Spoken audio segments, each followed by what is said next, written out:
The January 6th Select Committee has finally released their final report after months of investigations and all these different testimonies and hearing from so many different people who were intimately involved in Trump's actions in trying to overturn the 2020 election and everything that led up to January 6th, including the events of January 6th itself. And now we have our hands on the 800+ page report that concludes all of this.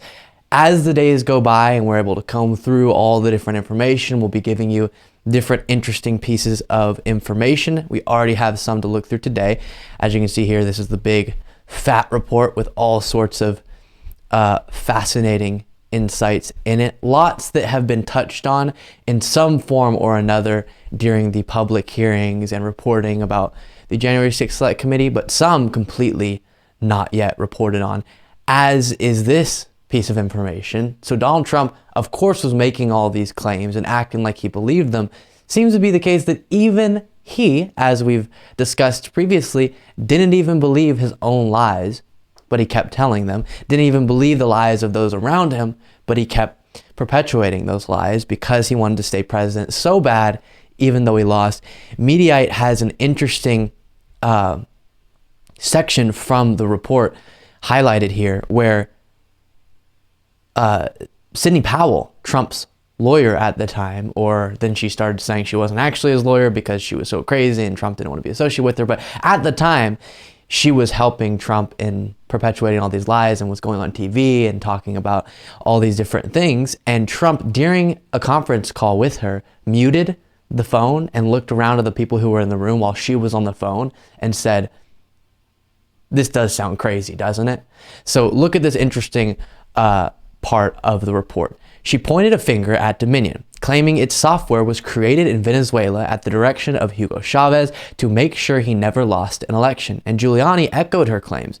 Hope Hicks told the Select Committee how that press conference was received in the White House. The day after the press conference, President Trump spoke by phone with Sydney Powell from the Oval Office. During the call, Powell repeated the same claims of foreign interference in the election she had made at the press conference. While she was speaking, the president muted his speakerphone and laughed at Powell. This is Trump laughing at Powell, telling the others in the room, quote, "This does sound crazy, doesn't it?" So even Trump, who was the reason all of these lies were being told, the reason these wacky press conferences where Rudy Giuliani's hair dye is running down his face, where they're outside of a total landscaping, Four Seasons total landscaping instead of a Four Seasons hotel, all of this was happening at Trump's, at least if not direction, on his behalf. And even he recognizes that it's completely wild and a little bit too crazy to be true, but that didn't stop him from telling these lies. And then millions of people were walking around thinking Sydney Powell is telling the truth. And Sydney Powell told me that because of these machines that Hugo Chavez directed to get created so he would never lose an election, now Biden in the United States is using them, and it's Dominion and it's Smartmatics, and they've all coordinated with who knows who to steal this election. And we know that because of, and that's when it gets completely baseless. So very interesting. We've already gotten some bits of insight that showed Trump didn't actually believe his own lies, but that's another particularly animated, and I hate to use the word silly because it's also dangerous, but just bonkers example of it, where he's on a call with Sydney Powell, who's lying on his behalf, and he mutes it and looks around and goes, "This does sound crazy, doesn't it?" as he's kind of laughing it off. Yeah, overthrowing democracy is so silly, Trump. Okay, next interesting bit of information from this as well is that the conclusion of the January 6th Select Committee with this report was Trump should be, number one, held responsible. He is responsible for the events of January 6th and all the attempts to overturn the 2020 election. But then also he should be barred from running from office. And a former Trump advisor was brought onto CNN to respond to that recommendation of the January 6th Select Committee. And she says, I agree, he should be barred from office. So let's bring in now former Trump White House Deputy Press Secretary Sarah Matthews. Sarah, by the way, I should say Sarah resigned on January 6th and testified before the January 6th committee. I may have said former Trump advisor, former Trump staffer.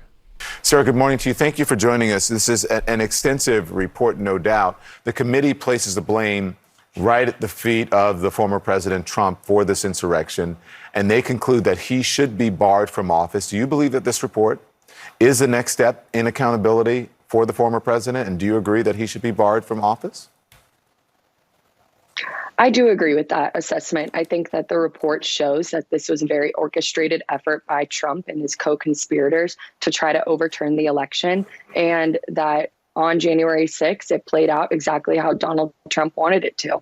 He sat by and watched as the riot unfolded and never once picked up the phone to try to call for help, even when his own VP was under attack.